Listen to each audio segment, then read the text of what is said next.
unboxing ng ating new baby. Unboxing ng ating new baby.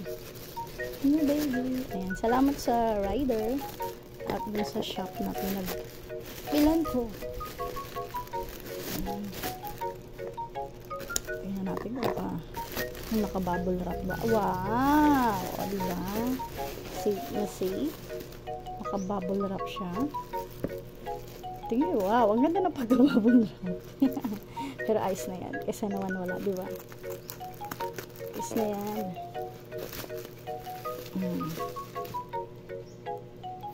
Tingnan natin ang aking new baby.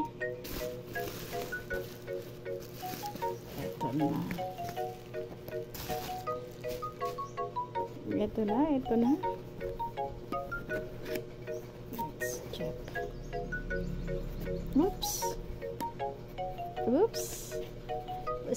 Pasilip sa aking new baby. Ah, wow.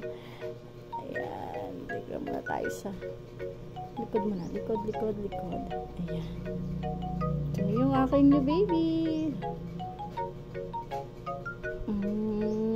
Charan! O, diba? Medyo ayusin lang natin ng konti. Ayan, ayusin natin ng konti yung kanyang ulo. Ayan. O, diba? Ayan, ayusin lang natin ng konti. Ito yung aking new baby.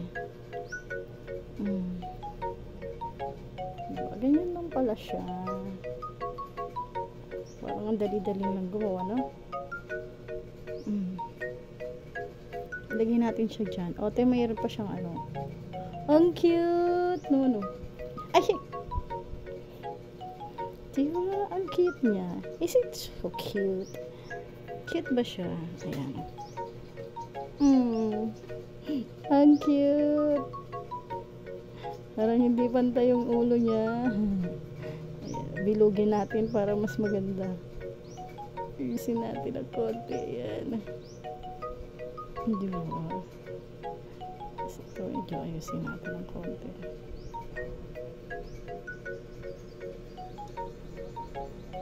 Ayan. Ang aking grass head. Kulay blue. So, lalaki. Lalaki siya. Ayan. Diba? Ang gagawin lang natin dyan ay babasain. Actually, nag-ready ako ng isang plate niya pero malaki pala masyado yung plate na ni-ready ko. Puti na lang meron na siyang kasamang plate. Ayan, o. Sinalagay natin niya sa ibabaw. Ang need natin gawin ay basain si grass head.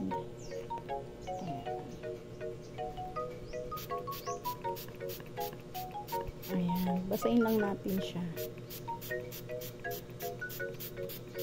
Basain natin siya lahat.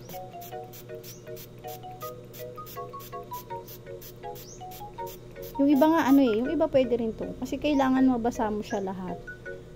So, mayroon din akong hinandang. Yan. Tabo. Ilublob natin siya dyan. Ayan. Mayroon din akong hinandang tabo na may tubig. Sok lang natin siya. Ayan siya. O, di ba? Ang cute niya.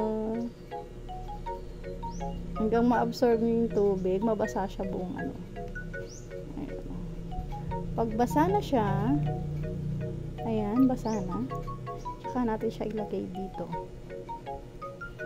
Ay! Nahultong ba? Ayan. Ganyan siya. Basang-basa na siya. Ayan o. Nagkakaroon na ng tubig yung kanyang plate. Ayan. Okay lang yan. Ayan. O, di pa nga. Ang cute niya. Yan ang aking new baby. Ano kaya magandang name niya? Comment nyo naman kung anong magandang name para sa kanya. Para mabigyan natin siya ng name, ha? Please comment. Comment down below kung ano po ang bagay na pangalan sa kanya. Ay, isa po siyang lalaki. Kasi blue. Diba? Please comment down below po kung ano po ang cute name para sa kanya. Ayan, ang aking grasshead. Mr. Grasshead. Pagkaraan ng ilang araw, tutubuan siya dyan ng grass. Kaya abangan natin. And comment please comment bago siya magkaroon bago siya tubuan ng damo dyan sa ibabaw niya. Sana mabigyan niyo siya ng pangalan. Ayan, finding a name for Mr. Grasshead. Thank you for watching. Ayan, and update na lang po para kay Mr. Grasshead.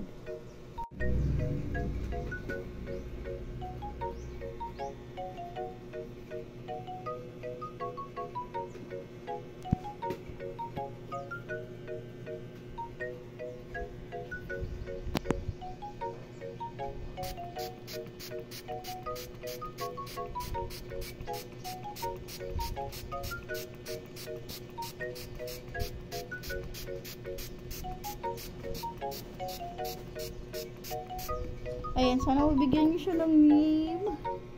Si Mr. Grasshead ay nangangailangan po ng name. Finding a name for Mr. Grasshead. Thank you for watching. Thank you again. Ayan. Bye-bye.